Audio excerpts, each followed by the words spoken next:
Conforme consta de nossa programação, teremos agora palestra com o tema Questões Jurídicas e Operacionais de como funciona uma empresa simples de crédito. Para apresentar o tema, nós convidamos ao palco com as nossas boas-vindas o sócio da Neves Advogados Associados, senhor Alexandre Fux das Neves. Bom dia, pessoal. Agradecendo aqui o nosso presidente do SEBRAE, senhor Meles, agradecendo o meu xará, o Alexandre, que fez o gentil convite e muito nos honrou, e esse convite propiciou, inclusive, estender o convite aos nossos Sinfacs, ao nosso presidente Hamilton, ao nosso presidente Márcio, ao próprio Dr. Luiz Ramos Leite, né, para que a gente possa interagir. O dia de hoje, nós vamos falar aqui um pouco sobre o jurídico e o operacional, e gostaria de dizer para os senhores, sem pretensão alguma, que todas as perguntas estão nos slides, e as que não estão, elas devem ser pintadas como uma tela absolutamente em branco. Aliás, os senhores serão os condutores da ESC para o futuro, porque todos nós, de uma forma direta ou indireta, colocaremos nessa tela em branco um traço de tinta para conduzi-la em face a algumas críticas absolutamente pertinentes que foram feitas aqui com relação à lei, né? E para que essa ferramenta possa, de fato, acabar um pouco com a hegemonia dos bancos. E aqui não é uma pretensão de fazer uma escatologia, nós temos esse livrinho, para quem consegue ler a capa, O Fim dos Bancos. Evidentemente que não é uma visão escatológica, é uma picardia que se faz hoje. Por quê? Temos que entender que o Bacen, hoje nós temos uma agenda Bacen+, inclusive está na mão do Bacen fazer a regulação das entidades registradoras e certificadoras. Temos aqui hoje presente conosco o Ivan da CRDC, que é a certificadora que mais se aproxima do nosso mercado. E falando um pouco já dessas estruturas, nós temos a Simple Credit, que foi estruturada em São Paulo como um projeto piloto. Temos aqui o Dr. Clério, de Minas Gerais, que já tem aí umas 2 ou 3 ESCs operacionais, ou seja, a coisa pegou. E a coisa pegou porque, de fato, foi uma lei construída já há algum tempo e trabalhada com todos os players de mercado. Nós tivemos aí a Receita, o Banco Central, a própria Comissão de Direito Bancário da OAB do Distrito Federal. Nós tivemos infraestruturas do mercado conversando sobre o desenho dessa empresa de crédito. E aqui, eu vou pedir aqui um pouquinho da propaganda. Para quem quiser acessar a nossa news, nós temos uma newsletter hoje com aproximadamente 14 mil endereços, focados em direito bancário, securitizadoras, FDICs, empresas simples de crédito, uma produção diária, uma produção que particularmente eu faço. E o que nos permite falar um pouco mais sobre a ESC e FDICs, e qual é a função do factoring, e, em especial, a captação de recursos de terceiros. É que a nossa origem é direito bancário, né? O Santa Cruz falou agora há pouco das revisionais, né? Meu escritório foi um dos primeiros a defender ações revisionais lá no Rio Grande do Sul, que era o berço, foi o berço das ações revisionais no Brasil, o boom no Brasil. Dizem que, por exemplo, o Bradesco tinha 2/3 do jurídico lá no Rio Grande do Sul por conta das revisionais.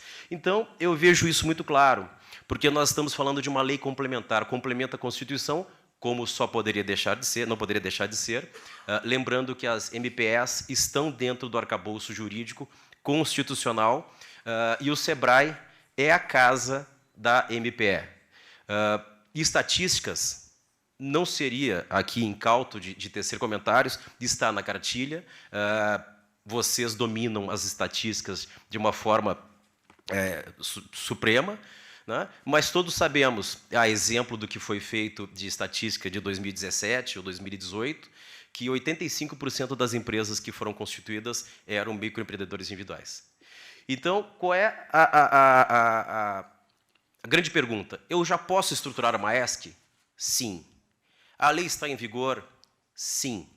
É uma lei complementar, e isso tem um peso enorme, porque nós vamos falar daqui a pouco sobre macroprudencialidade e algumas situações onde, porventura, podem os players estatais intervir na condução de uma ESC. E essa intervenção ela só pode ser através de uma resolução, lembrando sempre que a lei complementar ela só perde em hierarquia para a Constituição Federal. E é necessário ver o tratamento diferenciado, porque, no meu particular entendimento, que acompanhei o presidente Hamilton nas nossas incursões com o então ministro Afif Domingos, temos até uma foto com o ministro de braço quebrado, coisa e tal, né? A gente perguntava, o que é essa tal de ESC? Né? E qual era o objetivo? Mantê-la simples. Na minha particular visão, ela é uma ligação. De um lado, uma empresa simples de crédito, atendendo uma enorme demanda de micro e pequenas empresas que precisam de acesso ao crédito, porque nós sabemos que os agentes financeiros oficiais, eles não têm vontade e nem capacidade política de atender o micro e pequeno empresário. Então, a ESC, e fiz aqui o desenho de um bonsai, botei uma foto de um bonsai, ela é uma empresa pequena, que deve ser mantida pequena, e deve ser cuidada. Ela tem que ter também atenção, não só do SEBRAE, mas dos agentes estatais, sob pena de extinção, ou sob pena, inclusive, de pouca aderência no mercado. E falo aqui do espírito do legislador, né, para que nós possamos sempre, e a cada slide futuro, observar qual é o espírito dele. Nós estamos falando de uma empresa pequena, então temos sempre que lembrar que estamos falando de uma coisa pequena. E aqui a gente fala um pouco de Keynes, quando fala do investidor, e o pessoal que já leu aí Minsky vai lembrar, né, do Head e do Ponzi. Nós precisamos de segurança para que o investidor possa alçar voos sólidos, e nós sabemos que, na atividade onde nós também atuamos, no factoring, nós temos uma insegurança jurídica, mais por um conhecimento voluntário, um desconhecimento voluntário do arcabouço legal aplicável à nossa atividade, né, do que, de fato, um esvaziamento ou um não balizamento legal da nossa estrutura. Então, nós precisamos, sim, trazer o nosso empresário, né, o nosso pequeno investidor, com segurança jurídica para que ele seja um hedge, para que ele possa, de fato, atuar no ambiente produtivo, para que ele possa olhar para os meios de produção. E aqui falando, tecendo aqui um comentário da dificuldade, né? Como é difícil para nós, de matriz católica, falar de dinheiro. Toda vez que entra dinheiro, é pecado. Como que a comunidade judaica lida com isso, e aqui não é o ambiente de discussão se é causa ou consequência, mas como eles lidam com muito maior facilidade. Observem, nos grandes banqueiros centrais, e também nos grandes bancos, sempre nós temos a presença de alguém da comunidade a conduzir a economia, a conduzir a estrutura, pela facilidade, ou talvez pelo não pecado, pela inaplicabilidade da onzena, né? É aquela situação da súmula teleológica de Santo Tomás de Aquino, que tinha os pés bem fincados na terra, mas a cabeça no céu, e que dizia num numus nulla parit. Uma cabra tem filhos, o dinheiro não tem filhos. Então, tudo que diz respeito a dinheiro, no nosso arcabouço, é pecado. Agora há pouco nós falamos de agiotagem, né? Todos nós aqui, quando trocamos nosso carro, entregamos nosso carro a um percentual muito abaixo da FIP, o lojista faz lá um polimento, uma lavagem e vende na FIP, ou às vezes até mais, né? O imóvel é a mesma coisa. Todos os bens que nós comercializamos, sempre tem um comerciante que tem um ganho, e tem um ganho grande, para exatamente fechar aqui o significado de agiotagem, adjungere, ou seja, um ganho excessivo. Mas na nossa cultura, só é agiota quem lida com dinheiro, não quem ganha muito com o imóvel, não quem ganha muito com o automóvel, não quem ganha muito com qualquer bem da vida comercial. Por que isso? E, às vezes, nós observamos aqui, essa semana, nós tivemos aqui as taxas cobradas no cartão de crédito, no cheque especial, lembrando a palestra do meu antecessor, que falou ali da alavancagem das micro e pequenas empresas, no cheque especial e no cartão de crédito. Taxas beirando a 300%. 300%. Falamos aqui, ouvimos também aqui falar um pouco do risco sistêmico, né? E faço uma única e humilde crítica com relação ao nome da ESC, né?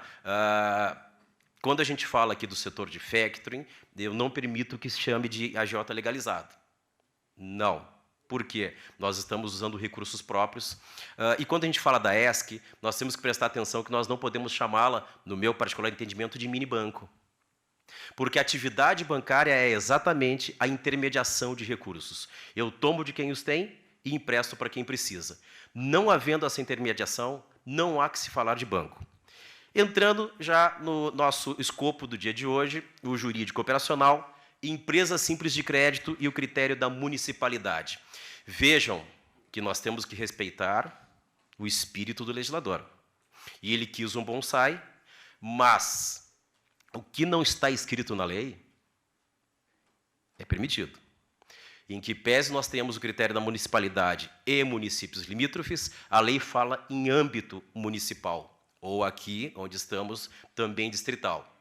A grande pergunta, e não tenho a resposta ainda para os senhores, é: a ESC pode ter filiais, sim ou não? E agora nós entramos numa guerra de forças, que é, ela foi estruturada dentro do Estatuto da Microempresa e Empresa de Pequeno Porte, onde o escopo, na mais variada das vezes, é a opção pelo simples, certo?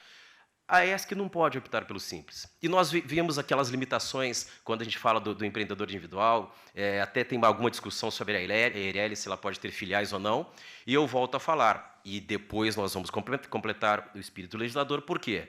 A lei, salvo o melhor juízo, não proíbe duas situações. Primeira delas, a ampliação fora do município sede e municípios limítrofes, mas, vamos puxar de volta aqui o nosso bonsai? Me parece que a ESC não nasceu para ser um grande banco. Ela não nasceu para ser um grande investidor. Nós temos aqui no IBGE e também o Wikipedia, ele repete quais são os municípios limítrofes, e vejam os senhores. São Paulo é um exemplo, evidentemente que é a maior cidade que nós temos aí hoje na América Latina, com várias cidades limítrofes, o universo físico é muito grande. Talvez o Distrito Federal não seja tão grande quanto, mas, se nós pensarmos numa empresa pequena, o município limítrofe é uma área territorial bastante satisfatória. E fica a reflexão: todos os senhores agora estão ou obrando com o celular, ou olhando para o celular, ou com o celular no bolso. Peguem o celular dos senhores, olhem para o celular dos senhores e perguntem: o que hoje existe no mundo que não está no celular? Nós mudamos o conceito de táxi para o Uber, nós pedimos comida pelo iFood, e aqui não é propaganda, nós temos a creche dos filhos, nós temos a plataforma de assinaturas, nós temos a nossa empresa no smartphone, as redes sociais no smartphone, e a grande dúvida: como mitigar a limitação da ESC pelo critério da municipalidade versus a plataforma? Lembrando, 2005 ou 2006, a minha memória não está tão boa assim, nós tivemos um evento em Blumenau, onde eu fui criticado porque eu defendia a duplicata digital, e tinha uma frase ali que eu falei, na verdade foi uma corruptela de uma frase que estava pichada na parede do prédio de letras, quando eu estudei letras na Federal de Porto Alegre, que eu repeti e modifiquei dizendo que a modernidade é um carro alegre, cheio de gente contente, que atropela indiferente todo aquele que a negue. Negar a existência, e recentemente nós tivemos aqui uma lei trágica em São Paulo, né, que tratava da notificação do devedor por AR, aviso de recebimento, né? Vejam os senhores que absolutamente retrógrada. Quando todos nós estamos inclusos no ambiente digital, nós temos hoje o nosso tributo, o nosso domicílio tributário, ele é eletrônico, nós temos evidências digitais para uma plataforma de certificação, conhecimento de transporte eletrônico, manifesto de transporte eletrônico, assinatura de contratos por aplicativos, que nem sempre precisam de certificação digital. Então, a grande pergunta: como que eu limito modernidade versus a lei que foi construída já de algum tempo, né? E aqui a gente traça um paralelo no Constituinte de 88. Eu lembro do Constituinte de 88 que havia uma crise, uma guerra interna com relação ao material usado para a fabricação de livros. As regras de imunidade tributária são absolutamente restritivas, e lá havia uma regra que o material empregado para a fabricação de livros tinha imunidade de tributos. O Constituinte de 88, e cada um ao seu tempo, e morre aquele que diz, na vida física, no meu tempo era assim, meu tempo é hoje, de hoje para o futuro. Como que o Constituinte de 88 iria identificar que um livro poderia ter o formato de um CD-ROM? Veja que conflitos de conceitos que nós tínhamos. Hoje nós temos a limitação da ESC no seu município, mas, de outro lado, nós estamos todos aqui manuseando celulares no mundo. O mundo está na nossa mão. Então, fica para reflexão por quê? Porque a lei também não traz, e quando ela quer, diz, qual é o critério, qual é o sobrenome do meu cliente. Em algum momento a lei diz quem pode ser meu cliente, mas em momento algum a lei diz esse meu cliente tem que estar dentro do município limítrofe, e acredito também que não poderia dizê-lo porque uma ESC pode ser especializada. Nós temos aqui um grande parceiro nosso que trabalha com direito, com títulos que oriundos do agronegócio, dentro da estrutura de fomento mercantil. Ele é um especialista nisso, ele é um expert nisso. Nada impede que uma empresa simples de crédito seja especialista no determinado setor, até porque é muito benéfico à sua contraparte, lembre-se, RED ou Ponzi, para que nós tenhamos o incremento efetivo, porque dar crédito é uma coisa. Lembre-se da súmula teleológica. Recuperar o recurso investido, mas com o desenvolvimento da nossa contraparte, é outra completamente diferente. Operações. O que tal da ESC pode fazer? A lei nos deu 3 operações. Primeira delas, a operação de empréstimo. A segunda delas, a operação de financiamento. E a terceira, a operação de descontos de títulos de crédito. Pois bem, 2 podem ser os modelos operacionais. As empresas podem optar por aquilo que a gente chamava lá atrás, e agora, vindo para cá de manhã, me lembrava do tempo que a gente atendia um banco pequenininho lá no estado do Rio Grande do Sul, que tinha lá uma gestora que ela achava todos os erros de vírgula que a gente fazia nos contratos, coisa e tal, e ela disse para a gente fazer um contrato guarda-chuva. É possível que a gente tenha um contrato master e encaixe essas operações dentro desse contrato master, lembrando que é no contrato mãe, ou no contrato master, ou no contrato guarda-chuva, que a gente pode mapear e identificar o nosso cliente, ou também é possível que cada operação tenha o seu contrato sem problema nenhum. Apenas aqui fica uma evolução daquilo que o legislador falou alguns anos atrás, desconto de títulos, e hoje o universo de títulos que nós podemos descontar, lembrando, nós não podemos morar no modelo de crédito dos anos 60. Duplicata mercantil é de 18 de julho de 68. 68 a gente andava de Rural Willys em Brasília. Nós não tínhamos um ambiente modernizado para análise de crédito, para concessão de crédito. Então, nós não podemos engessar a atividade com o modelo de crédito que fez 50 anos esse ano. Quando se fala títulos, na minha compreensão, é todo e qualquer recebível passível de antecipação. O cartão de crédito, um recebível talvez não performado, uma antecipação de um contrato de prestação de serviços ou um contrato de fornecimento de material, ou seja, resguardado, que seja um recebível próprio do cliente, não me parece razoável limitar a títulos. Lembrando que, recentemente, a duplicata mercantil virou um ativo financeiro numa resolução Bacen de 2017. Recursos próprios. Sem captação de recursos, nem direta, nem indiretamente. Me parece que esse é realmente, né, o geist do legislador, dizendo, não coloquem a mão na captação de recursos, e por isso que eu entendo que não existe risco sistêmico, não existe moeda fiduciária e não deveria existir controle macroprudencial por parte do Bacen. Quem são os nossos clientes? E observem, esse é o único momento em que o legislador diz quem podem ser os nossos clientes, dá o nome e sobrenome. Nossos clientes poderão ser microempreendedores individuais, microempresas e empresas de pequeno porte. E veja que essa limitação passou batido e não foi pelo critério de faturamento. Porque é possível que nós tenhamos uma SA com o critério de faturamento de 4.800 ano, nós veremos daqui a pouco, mas, no meu particular entendimento, o que nunca pode haver é a captação de recursos, nem de forma direta, nem de forma indireta. E a própria lei diz como que nós devemos nos comportar. Empresa individual, empresário individual, que é uma figura que já está um pouco em desuso, ou sociedade limitada, lembrando que somente por pessoas naturais. Conceito do direito, pessoas naturais igual a CPF. Né? Quando a gente fala aqui de capital social mínimo ou máximo, é importante lembrar que a lei não prevê. Tanto é que a primeira ESC estruturada como um projeto piloto foi estruturada com capital social de R$50 mil.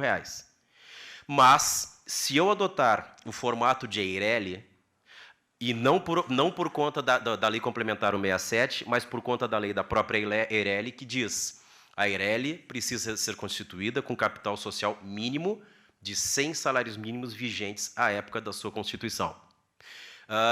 Teoricamente, e isso é muito importante e falaremos daqui a pouco, teoricamente nós não temos muita fiscalização. Ressalvados as estruturas que estão sob a égide do Bacen, não vejo quem possa pedir a comprovação da integralização do capital social. Eu não vejo quem possa pedir, hoje, a comprovação da integralização do capital social. Poderão haver entes a exigir isso?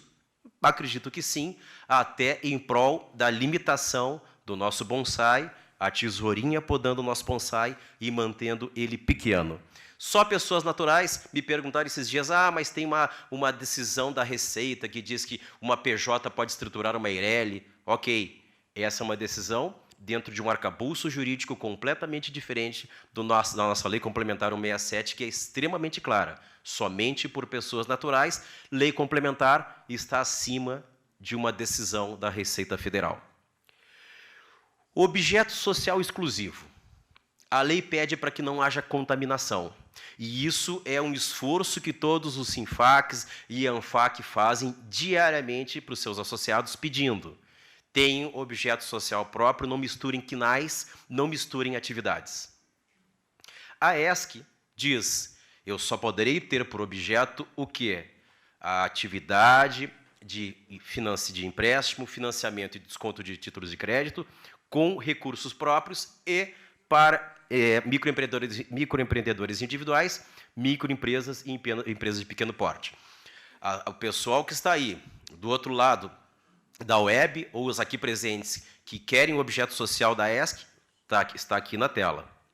Já foi dito pelo Santa Cruz, nome obrigatório, empresa simples de crédito. O nome está carimbado, empresa simples de crédito, obviamente com o sobrenome EIRELI ou limitada, mas empresa simples de crédito pisca como luzes de neon para identificar o quê? A qualidade da minha empresa, e existe uma vedação que se use qualquer expressão que identifique instituição financeira autorizada a funcionar pelo Bacen.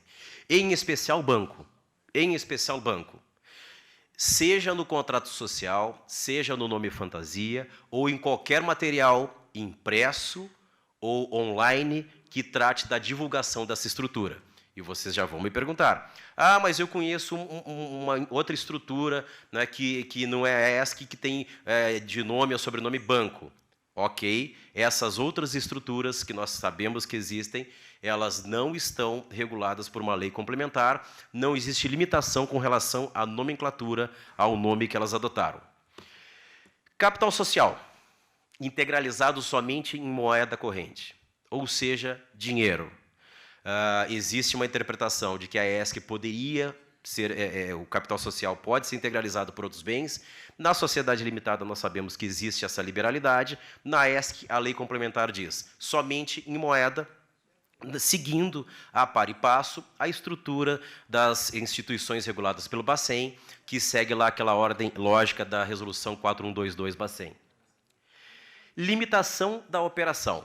Bom, agora a gente tem que tomar uma água e pensar um pouco sobre isso. O que o legislador fala, e vamos interpretar o espírito do legislador. Quando nós falamos de uma instituição financeira, nós falamos de critério de algumas ações microprudenciais, por exemplo, e o chamamento de capital, quando o banqueiro central chega para o investidor e diz: meu amigo, há que ser colocado mais recursos para que nosso balanço fique mais adequado. Certo? Então, qual é a situação? Quando nós falamos de limitação da operação, o valor total das operações de empréstimo e financiamento e desconto de títulos não podem ser superior ao capital realizado. E notem que a lei fala realizado, não fala integralizado. Talvez o legislador quisesse falar de PL, patrimônio líquido. PL, patrimônio líquido. E aqui surge um problema, porque lá na frente a gente vai ver. Nós temos alguns crimes que a lei prevê, e nós temos que diferenciar o que é o subscrito. O capital social subscrito é aquele que é projetado no meu contrato social. Nada impede de eu subscrever uma empresa simples de crédito. Capital social, 50 milhões de reais. É o objetivo do meu bonsai? Acredito que não. O realizado é aquilo que eu efetivamente integralizei. Aquilo que eu efetivamente integralizei e vai ao encontro do capital social realizado. Nada impede de eu subscrever o capital da minha empresa simples de crédito 5 milhões de reais, mas realizar hoje apenas 1 milhão de reais e, grossíssimo modo, o limitador das minhas operações será esse capital social realizado. O a integralizar, fica muito claro que é o que falta para complementar aquilo que foi subscrito. Bom, aí nós temos um problema. Estruturei a minha ESC, a estruturação nós já vimos que é muito simples, contrato social registrado na junta, objeto social, no slide anterior, e vendi, operei, e projetei lá 5 milhões de reais e operei meu primeiro 1 milhão de reais na primeira semana. O que eu faço? Eu corro no contador para que nós possamos fazer aqui uma alteração contratual para integralização de capital social? Eu acredito que não. N são as ferramentas que a contabilidade nos fornece. Uma delas, muito simples, é a AFAC, Adiantamento para Futuro Capital, que é uma ferramenta. E foi falado aqui agora há pouco de crowdfunding, e a gente pode falar um pouco de vesting, que é as estruturas de investimento nas startups.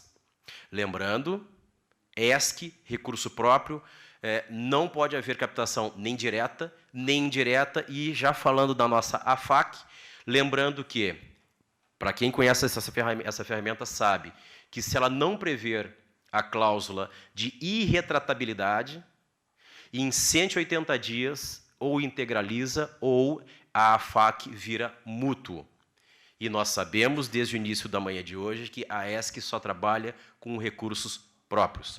Outras ferramentas existem, eu estaria aqui sendo presunçoso de falar sobre elas, porque não é a minha formação a contabilidade, e eu poderia incorrer em gravíssimo erro, mas outras existem, inclusive o próprio resultado da empresa não pode ser aqui um indicador que a empresa está cometendo um crime. Por quê? Realizei 1 milhão, semestre que vem eu já estou com 1 milhão e 100 e não fiz a FAC e nem alteração contratual. Né? Pensem os senhores, continuo operando no meu município, ou limítrofe, continuo operando as 3 modalidades de contrato, continuo operando com as 3 modalidades com as quais eu posso operar na nossa contraparte. Qual é a punição para isso? Vamos adiante. Lembrando que é vedada a ESC a captação de recursos, de novo, e observem que eu acho que é a 3ª vez que se fala sobre isso, em nome próprio de terceiros. É a pergunta: eu posso pegar emprestado, né, com a minha tia, um recurso, aí eu coloco lá no meu imposto de renda. Opa! Não existe, até o presente momento, nenhuma agente pedindo a comprovação da origem do recurso. É importante que se tenha aos estruturadores? Sim, é muito importante que se tenha, lembrando. A ESC pode ser uma ferramenta para a lavagem de dinheiro. Vamos lá, voltando. Eu peguei um recurso com a minha tia emprestado em nome próprio e eu vou botar uma ESC EIRELI. Eu posso? Não. É uma captação de recursos de forma indireta. Convida a tia para ser sócia. Venha, tia, seja sócia da minha ESC. Acredite no meu negócio. E não pode ter também operações de crédito na qualidade de credora. Observem, quando se fala credora, seja nas operações de empréstimo e financiamento, ou credora, quando nós falamos do desconto de títulos recebíveis, de entidades integrantes da administração pública direta ou indireta, fundacional de qualquer dos poderes da União, Estados, Distrito Federal e municípios, e todos nós sabemos aqui, os empresários aqui presentes e nos assistindo pela web, sabem os enormes riscos que nós temos, lamentavelmente, dentro da nossa estrutura de entes públicos, quando operamos com a contraparte nessa qualidade e deveria ser ao contrário. O ente público deveria ser, primeiro, o melhor contratante, segundo, o de menor custo, terceiro, o melhor pagador e, por último, de uma lisura nos seus procedimentos. Receita bruta. 4.800.000, e o que acontece se eu ultrapassar isso? A lei não tem pena. Ah, se você ultrapassar, não deixa de optar pelo simples. Eu já não posso optar pelo simples. Ah, se você ultrapassar, o bancário central vai lhe chamar para uma regulação.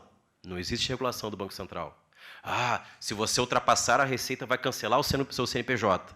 Me parece aqui um total contrassenso no Brasil, onde os empresários, e todos nós sabemos disso ainda mais na casa do Sebrae, os empresários montam as estruturas empresárias em nome do irmão, do cachorro, do primo, para que cada empresa continue dentro do limite do simples.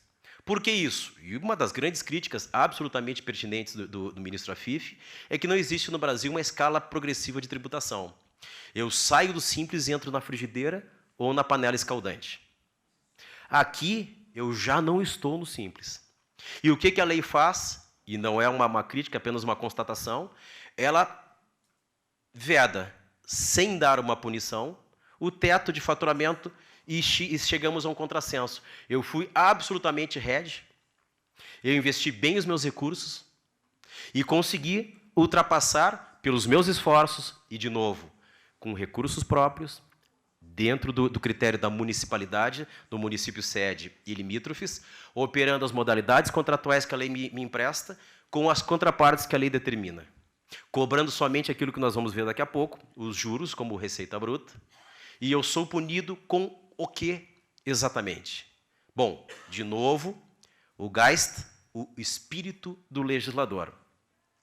E considera-se aqui a receita bruta da ESC também, além da cobrança de juros, também quando for resultado da venda do bem alienado fiduciariamente. Lembrando que, com a venda do bem, primeiro eu pago as despesas de todo o processo de alienação fiduciária, depois eu pago o principal e depois eu pago os juros, se a venda do produto assim permitir. E as operações? Vamos lá. Remuneração. Com muita atenção, que a lei diz que somente pode ocorrer por meio de juros. Quais os juros? Remuneratórios. Juros remuneratórios, e o Brasil tem uma dificuldade enorme de conceituação de juros. Todos os players têm dificuldade de conceituar juros. Nós temos o Código Civil que diz os juros, e aqui puxando, fazendo aqui um apêndice, os juros moratórios, quando não contratados, não poderão ser acima do limite legal. E quando contratados, também não poderão ser. Né? Então, veja que nós não conseguimos diferenciar o que são juros remuneratórios, juros moratórios. Lembrando, remuneração, objeto da minha atividade fim, período da normalidade, compreendido entre o aporte do recurso e a data de devolução. Juros moratórios, a punição pelo período em que eu fiquei desapossado daquele recurso, na data em que ele deveria entrar no meu caixa. E nós temos aqui, não é o caso, mas apenas para complementar, nós temos os juros compensatórios. E agora, como é que a gente trabalha com isso, tendo o nosso arcabouço social absolutamente refratário à palavra juros? Tarifas. Tarifas são proibidas por quê? Lá no passado, nós tivemos uma crítica muito grande e uma intervenção do Bacen no que se refere a dizer: bancos, vocês querem criar tarifas? As criem, mas somente essas que estão aqui na 3919. Por quê? Cada dia nós tínhamos uma rubrica nova, né? E todos nós aqui já ouvimos falar na mídia, não é novidade para ninguém, que os bancos ganham mais dinheiro com tarifas do que emprestando dinheiro. Né? Então, tarifa é remuneração? Sim, tarifa é remuneração. É proibido? É proibido por quê? Pede-se que a ESC também proteja o outro lado, lembrando, ambos são hipossuficientes. Tanto a ESC é hipossuficiente, quanto o cliente da ESC também é um hipossuficiente. E as dúvidas? Recuperação de despesa é receita? Aquilo que a ESC gastou, né, para registrar um contrato de alienação fiduciária, para um registro de uma caução de duplicatas, o acesso a uma plataforma de certificação e registro de duplicatas. Recuperação de despesas é tarifas? Sim ou não? Não é. Desde que eu observe que eu estou recuperando exatamente a despesa e não existe nenhuma receita embutida nessa recuperação. Dúvidas. Juros moratórios podem ser considerados como remuneração?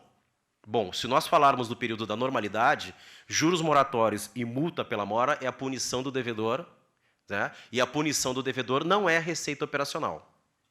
Entraria como receita de despesas financeiras, mas aqui precisamos ter muita cautela na conceituação dessa remuneração.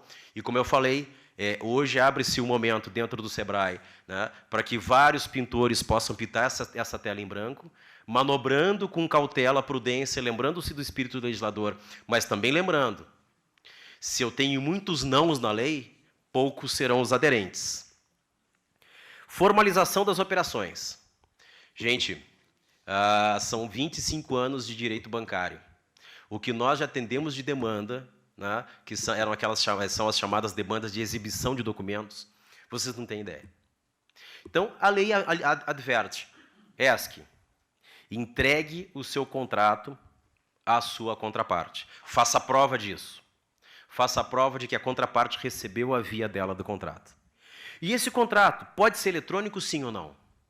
Lembre-se que eu falei agora, fizemos esse pequeno exercício, esse breve exercício, né, dos nossos celulares e grudados diuturnamente no WhatsApp.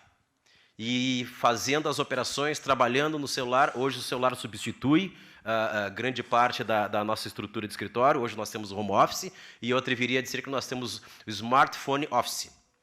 Vamos lá. Seria absolutamente incoerente o legislador proibir a existência de um contrato pelo ambiente eletrônico, mas, voltando aqui à pergunta, como que eu faço para colocar tudo isso dentro do meu território, sede e limítrofes? Como que eu faço para a minha contraparte, se este for o entendimento, né, da nosso consenso na condução desse processo, como que eu faço para a minha contraparte provar que esteja manifestamente dentro desses limites?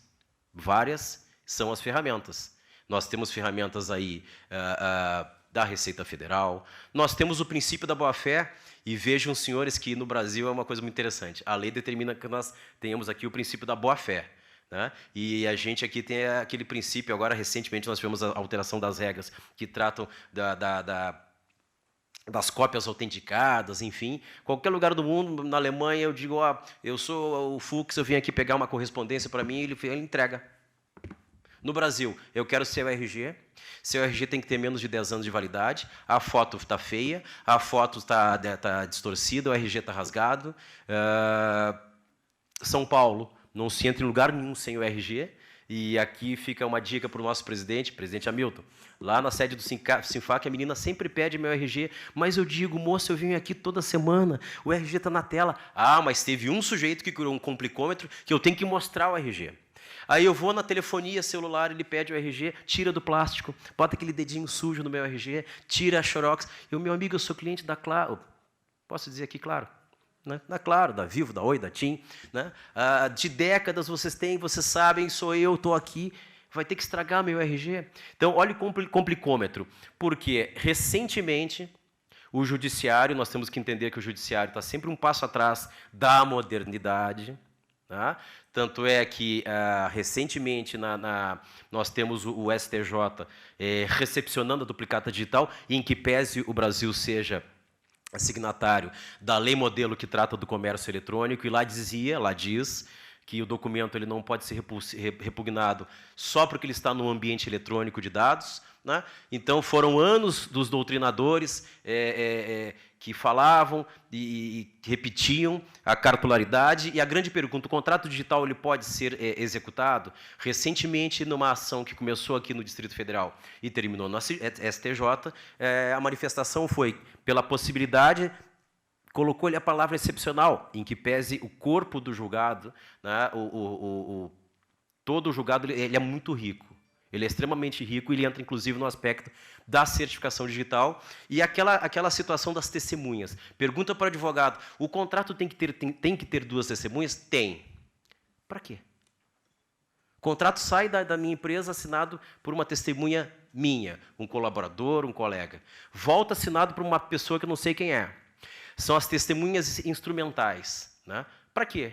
Elas não me viram assinando o contrato. E aí, estou indo quase para 30 anos de advocacia, eu nunca vi um processo, e já devemos ter obrado em quase, talvez, vou dar um número aqui, em 15 mil ações revisionais, por exemplo, eu nunca vi um processo onde as testemunhas fossem chamadas para depor. O senhor viu o fulano assinar o contrato? Nunca vi. Mas já vi contrato desconstituído porque não tinha testemunha, né, que é um total contrassenso. Na assinatura com certificação digital, um dos pilares da certificação digital é o não repúdio.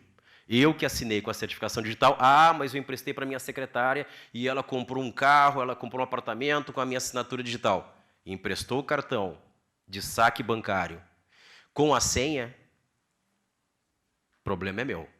Vamos lá, assinei, é o não repúdio, é a autenticidade, e o STJ entrou um pouco, passeou um pouco para essa seara, e hoje nós temos.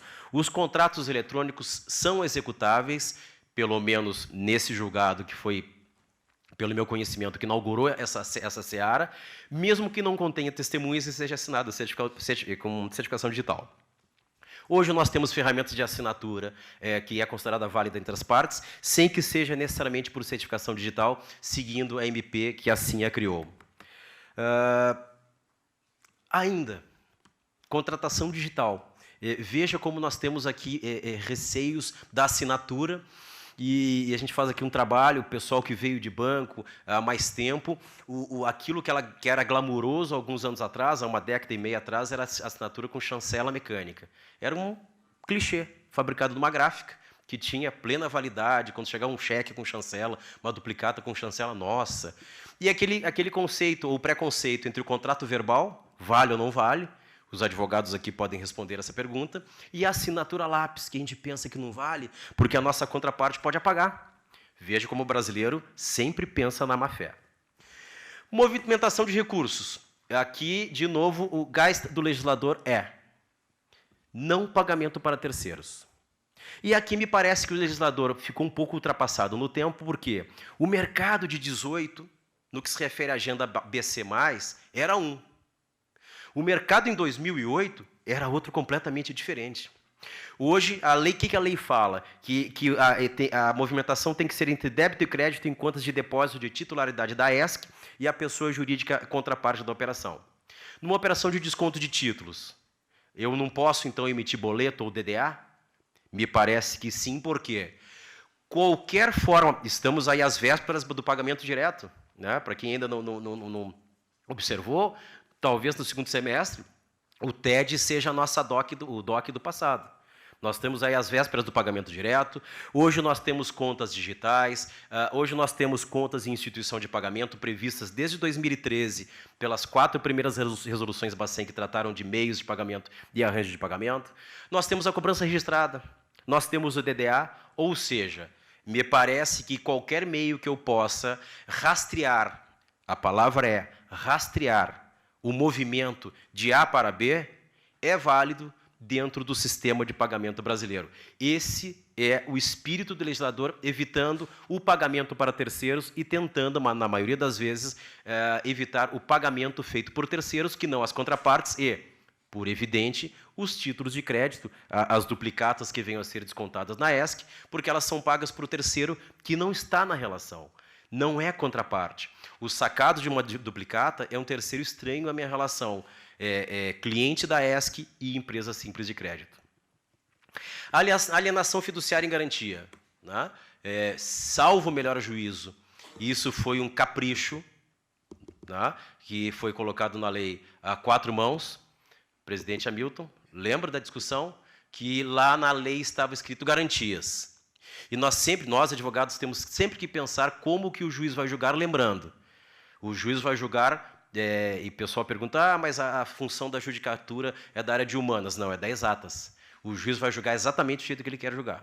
Ele só vai buscar nos nossos argumentos o motivo para julgar do jeito que ele quer julgar. E quando se falou em garantias lá atrás, eu disse, opa, numa discussão judicial é possível que o magistrado diga garantia, sim, de fiança. Né? Olha que instituto mais ultrapassado de fiança. Mas alienação fiduciária, não. Por que não? Nós temos aqui, de novo, aqui a figura do Dr. Clério, que foi um combativo advogado que tentou buscar aqui na estrutura, qualquer estrutura diferente de instituição financeira, né, o acesso ao Sistema Nacional de Gravames. E nós não temos acesso. Aliás, qualquer estrutura que não seja instituição financeira não tem acesso, porque lá atrás, seja o CONTRAN, seja o atual B3, que é o gestor, disse, eu só fornecerei senha a instituições financeiras. Aliás, a instituição financeira tem que me procurar para obter senha. E nós não conseguimos gravar a alienação fiduciária em veículo, lembrando, a alienação fiduciária em veículo não é somente para operação com instituição financeira.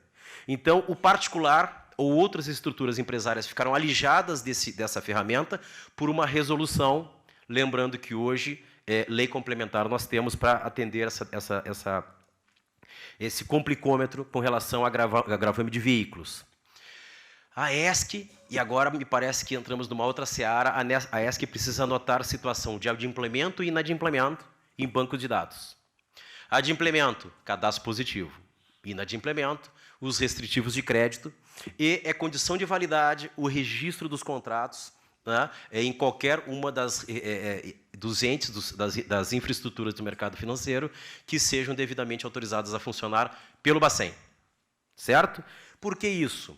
E as suas duplicatas, por quê? É uma garantia de que a minha operação é cristalina e, para quem pensa que isso é um custo muito grande, hoje nós vemos aí no mercado um custo absolutamente acessível e o custo-benefício disso eu não consigo nem imaginar de outra forma que não seja, de fato, o registro dando publicidade desse contrato.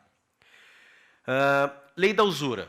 Nós já falamos aqui e senti calafrios quando foi referido ao artigo 192 da Constituição Federal. Né? Veja que a primeira ação revisional que eu vi ser ajuizada foi por um advogado criminalista, lá em Porto Alegre, que tinha como cliente uma pessoa, um político que foi constituinte e era um grande, no sul a gente chama de lavoureiro, né? Argumentando o 192 da Constituição, que era a letra morta na lei, que precisava de regulação, enfim. O usurário é aquele que cobra 1% ao mês. Ou 12% ao ano, como queiram. O sujeito ganha 30% ou 40% comprando um veículo, esse é comerciante. Inaplicabilidade do Código Civil, a restrição. E como que o mercado vai regular juros? Nós sabemos que quando falamos de Sistema Financeiro Nacional, nós temos lá publicamente no site do Bacen a média de juros para cada contrato. Quem é que vai regular a média de juros da ESC? O mercado. Lembrando das taxas. E lembrando que a maioria das MPS tomam crédito em cheque especial. 327% ao ano, cartão de crédito 299% ao ano. Então, é o mercado que vai regular a taxa de juros da empresa simples de crédito.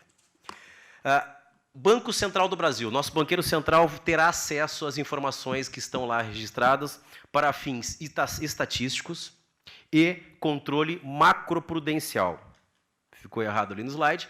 Macroprudencial diferente de microprudencial. Essa foi uma tendência que veio lá em 2010 para regular os ciclos econômicos. E regular o quê? Ajustar juros, capital, né? Lembrando que pode o Bacen determinar um capital social mínimo ou máximo, integralização de capital, ou intervir na taxa de juros da ESC. Me parece que isso sequer é macroprudencial. Isso seria, sim, uma atuação microprudencial. No que se refere a esses controles, nós defendemos aqui, com unhas e dentes, que a ESC tem acesso ao sistema de risco de crédito Bacen. Por quê? Porque, de um lado, na qualidade de tomador de recursos numa ESC, eu posso tomar, e daqui voltar para São Paulo ou ir para Porto Alegre de carro, e a cada cidade que tem uma ESC eu aporto recursos. Chego na minha cidade lá, com 1 milhão, 2, 5, 10 milhões de reais tomados num sistema ESC, que se não conversar com o sistema financeiro, sentei na frente do meu gerente do banco, o que eu falei, gerente de banco? Algum dos senhores aqui vai a banco? Conhece o gerente? E se conhecer, o gerente pode fazer alguma coisa a mais do que está lá no Doutor Sistema, lembrando que despencamos de 1,1 milhão de funcionários para apenas 200 mil funcionários de banco. Ninguém quer ir a banco. Né? Mas tudo bem, fui no meu gerente de banco e ele disse, ó, o sujeito que manda no banco, que é o Doutor Sistema, disse, você tem um limite de 100 mil reais por crédito pessoal. Eu disse, beleza, manda para minha conta. Ele manda e não consegue enxergar que eu já estou com 5 milhões no bolso, porque a cada cidadezinha que eu passei, eu aportei recurso no AESC. Se não se conversar, vai dar problema. Tanto de um lado quanto de outro. Por quê? Nós temos que lembrar sempre da tomada de decisão de crédito na recuperação. O brasileiro demora muito a tomar decisão de crédito. A régua de crédito, na verdade, nem é uma régua, é um elástico de crédito. Mas lembrando que o setor ESC talvez seja um setor que tome medidas de recuperação de crédito mais rápido. E quando eu falo medidas de recuperação de crédito, eu falo medidas judiciais de crédito do que o sistema financeiro. Pensem, por exemplo, nos bancos públicos. A demorada decisão de ajuizamento de uma ação pode fazer com que o patrimônio do devedor do banco já tenha sido todo consumido por uma execução ajuizada por uma ESC que precisa retomar esse recurso de uma forma mais rápida. Então, eu defendo o compartilhamento, mão e contramão. Se o Bacen pode ter informações estatísticas e macroprudenciais, eu quero saber, né, pela preservação do meu capital próprio, lembre-se do RED, que eu estou colocando nesse negócio para a alavancagem das micro e pequenas empresas. Bom, já foi falado aqui, ESC não tem liquidação, problema que acontecer é meu, não existe risco sistêmico. As medidas para recuperação são aquelas previstas na Lei 11.101 de 2005. E a ESC, por óbvio, deverá manter tanto o ECD quanto o SPED, que são ferramentas que podem ser usadas para mensurar o tamanho da minha empresa simples de crédito e, indo para o final, Geist des Gesetzes, espírito do legislador. Pessoal, talvez o ministro Afif tenha sido o pai da ESC, mas o avô da ESC, né, foi o Sarney, lá na presidência, quando da Lei 7492, porque sempre foi, e existem trabalhos acadêmicos, às vezes, que eu chamo de esquizofrênicos, que não enfrentam a questão a fundo, que é, eu posso operar com recursos próprios antes da existência da ESC, sim ou não? A resposta é sim. Não é crime.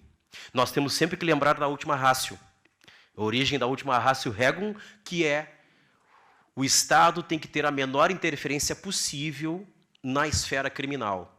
Tudo aquilo que ele não conseguir regrar no administrativo, no civil, é onde ele vai buscar a regulação, criminalizando condutas, e o Brasil, não preciso dizer, é prenhe de legislações que criminalizam condutas onde o escopo do legislador é mera cobrança de conta. Vejamos aí, lá no passado, nós obramos com muitas ações aquelas que tratavam de não recolhimento das contribuições previdenciárias, do imposto de renda e por aí vai. Então, a última ratio é a última barreira da civilização, criminalizando condutas e, lá naquela leizinha que eu falei, eu tentei terminar uma especialização em Direito Penal Empresarial, Crimes contra o Sistema Financeiro Nacional, não consegui, porque, meu Deus do céu, eu tinha que estudar Taylor, tinha que estudar Fayol, tinha que estudar Ford, e eu queria estudar a lei penal, não conseguia. Vamos lá. O que a lei fala? Para que eu possa criminalizar a atividade, eu preciso entender que a lei considera a instituição financeira, para efeitos da lei penal, aquele que faz de forma principal ou acessória, cumulativamente ou não, a intermediação ou aplicação de recursos financeiros de terceiros, que é a atividade de banco. Pergunta para qualquer um qual é a atividade de banco. A atividade de banco não é fazer contrato de desconto de título, não é cheque especial, não é cartão de crédito, não é capital de giro. Atividade de banco é a intermediação de recursos de terceiros. E lá atrás houve a mensagem de veto, e eu confesso aos senhores que fiquei 15 anos aí advogando e nunca cliquei na mensagem de veto até o dia que eu cliquei. Mensagem de veto da expressão próprios ou.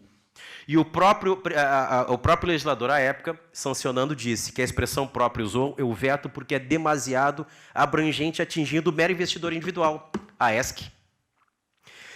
Por quê? Obviamente, não é o propósito do legislador. A aplicação de recursos próprios do meu bolso, se infelicidade na atividade empresária houver, é do próprio investidor, não é da poupança popular. Ah, mas existe a lei da usura. É uma outra situação. Se ele infringir a lei da usura, já existe remédio jurídico próprio na esfera penal, que é a própria lei da usura. Então, o avô da ESC foi o Sarney quando próprios tira da frente. É óbvio que dentro, já falei sobre isso e não canso de falar sobre isso, que o arcabouço nacional ele vê como uma coisa pejorativa o comércio de moeda, o comércio de dinheiro, quando não está sob arcabouço do Banco Central do Brasil e tenta criminalizar, inclusive, aquele que pratica essa atividade com recursos próprios suponhamos aqui que ele o faça por caridade, respeitando os limites da lei da usura, crimes. Pessoal, eu contei 8 ou 9 crimes diferentes nas operações. O que nós queremos aqui? Que minha tia velha, né, lá no interior de Santa Cruz do Sul, a avó, a Onga Elga, tire o dinheiro dela lá da cooperativa de crédito, da Unicred, do Sicredi, e bote no ESC. O que eu quero? Eu quero que aquele sujeito que pratica, e vamos falar aqui abertamente, a agiotagem, ele está aqui no comércio local, ele está aqui no conjunto nacional, praticando a agiotagem, porque a agiotagem é o empréstimo de dinheiro dele mesmo, com juros acima do limite legal, ok. Eu quero que ele se legalize. Eu quero que o pequeno investidor entre nessa seara. Aí o sujeito vai dizer assim, Alexandre, você só pode estar louco. Se alguém me pegar aqui, nessa minha atividade, eu vou responder pela lei da usura. Talvez eu responda lá para o crime contra o sistema financeiro nacional, se houver, e nós temos N julgados do Conselho de Recursos do Banco Central, do Sistema Financeiro Nacional, que fala, eu só sou competente para julgar se houver aqui captação de recursos. Se não houver preliminar de mérito, eu não entro nessa seara. Eu estou aqui fazendo a minha agiotagem faz 10, faz 15, faz 20 anos. Se eu entrar nesse negócio, eu tenho 9 crimes, eu tenho 10 crimes diferentes, meu amigo. Qual é a vantagem disso? Né? Quem sabe eu já vou para a papuda. E isso gera um pânico no investidor, por quê? Pô, lá atrás eu respondia somente pela agiotagem. Né? Agora tem uma série de regras. Quais são elas? Ultrapassar o âmbito do município, ou município limítrofe. Né? Veja que o espírito do legislador ele pode ser respeitado com ferramentas administrativas. Né? Como, por exemplo, esse o espírito, o limítrofe, ok, minha contraparte deve apresentar um alvará de localização, o registro de uma filial, de uma sede dentro do município limítrofe, ele tem que declarar isso. Né? Aí eu operei incautamente, como estou aqui na divisa dos 2 municípios, operei com um sujeito de forma incauta, eu não vi que aquela rua era da cidade diferente, estamos aqui, por óbvio, tecendo uma tese um pouco translocada, mas pode ser. E aí eu pego quem? A turma do Ministério Público, o quarto poder, o parquê, e diz, viu? Não podia ter tido essa lei. O sujeito atravessou a rua e, mesmo com recursos próprios, com contratos típicos, com a contraparte perfeitamente nominada, né, operou fora do município limítrofe. Tem que fazer aqui uma cerca elétrica, uma barreira, uma camada de proteção para ele não passar, porque é crime. Operação diversa. Puxa, não foi um financiamento, não foi um empréstimo, eu dei o nome iuris do contrato de forma diversa. Contrapartes, que não são microempreendedores individuais, microempresas ou empresas de pequeno porte, daqui a pouco a empresa houve um desenquadramento ao longo do meu contrato. Né? Isso é necessariamente crime. Volume de operações superior ao capital social realizado. Vide a diferença entre o capital social, realizado e o capital social previsto. Né? O recurso, ele é meu? Ou existe indícios de captação de recursos de terceiro de forma direta ou indireta? Que é o item 5º. É proibido qualquer captação de recursos nome próprio ou de terceiros. Me parece que aqui sim, né, se quente nós estamos perto do espírito legislador, aqui estamos fervendo. Tanto é assim que eu repito no outro slide de novo o 5º.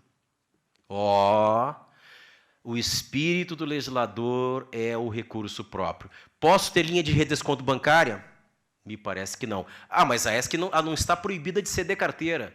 Essa cessão de carteira, ela será feita de uma forma eventual ou ela é corriqueira? Eu vendo o recurso de segunda, na terça eu cedo, o que eu fiz na terça eu cedo na quarta, me parece que aqui sim estaria alavancando em recursos de terceiros. Operação na qualidade de credora. de qualquer entidade, integrar entidade de administração pública, direta ou indireta. Muitas vezes existe aquela confusão, será que é, será que não é? E, às vezes, em erro, ou até no volume de operações, eu pego uma duplicata, né, que pertence a um ente desses. Adiante, remunerar-se com receita operacional diversa de juros remuneratórios. Será que isso é suficientemente importante? É importante, é. Mas é tão importante assim a ponto de fazer com que o sujeito responda de 1 a 4 anos? E deixar de formalizar a operação em contrato próprio com cópia devidamente entregue às contrapartes e, aqui eu posso rememorar as minhas atuações na área penal. Nós tivemos um caso de uma amiga nossa, que hoje desembargadora federal, à época juíza federal, que contratou uma secretária doméstica através de uma agência de empregos, pegou a CTPS para assinatura, a moça nunca mais voltou e ela devolveu a CTPS lá na agência de empregos. Respondeu um processo crime por retenção de documento trabalhista. Olha o problema que isso nos gera.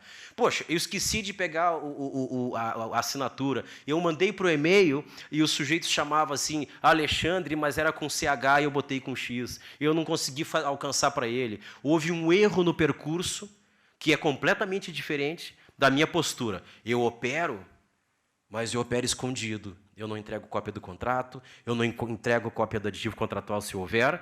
É a operação eu. Vocês conhecem a operação eu? Eu, tu, eu, eles, eu, e não mostro para ninguém. Vamos adiante, indo para o final, SEBRAE.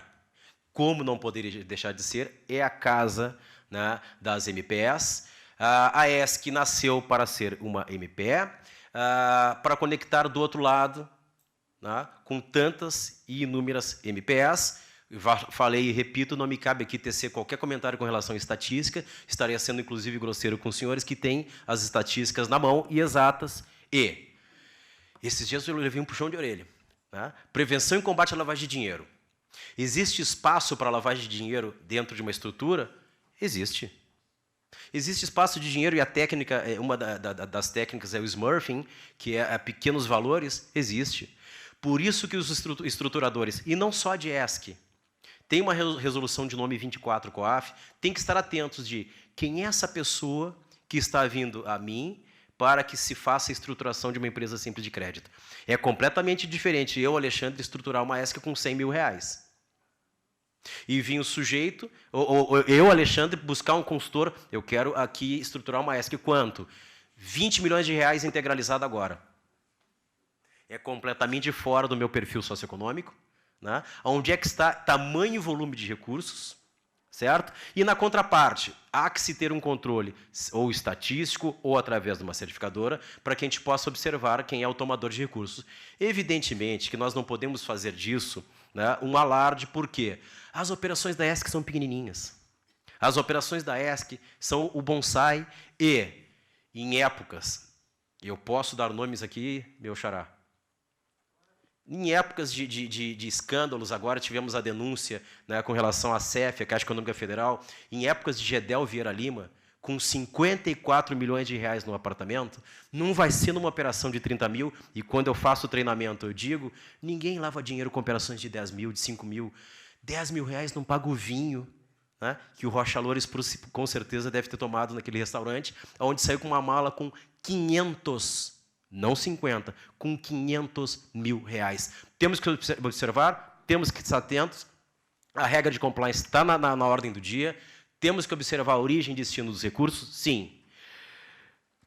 COAF, e espero que a turma, lá, os nossos queridos parceiros do COAF estejam ouvindo, o COAF ainda não tem a decisão, a determinação, se ele será a estrutura a baixar as regras relativas à prevenção e combate à lavagem de dinheiro, porque o COAF trabalha com setores que não têm órgão regulador próprio.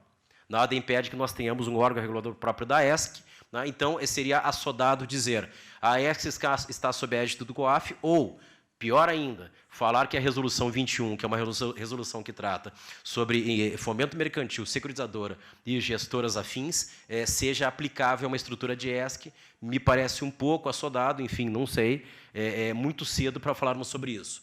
Mas, como eu falei, o compliance, o PLD está na ordem do dia, temos que estar atentos. Tributação, nosso último slide. Essa lei criou uma base, olha como é ruim lidar com dinheiro, né?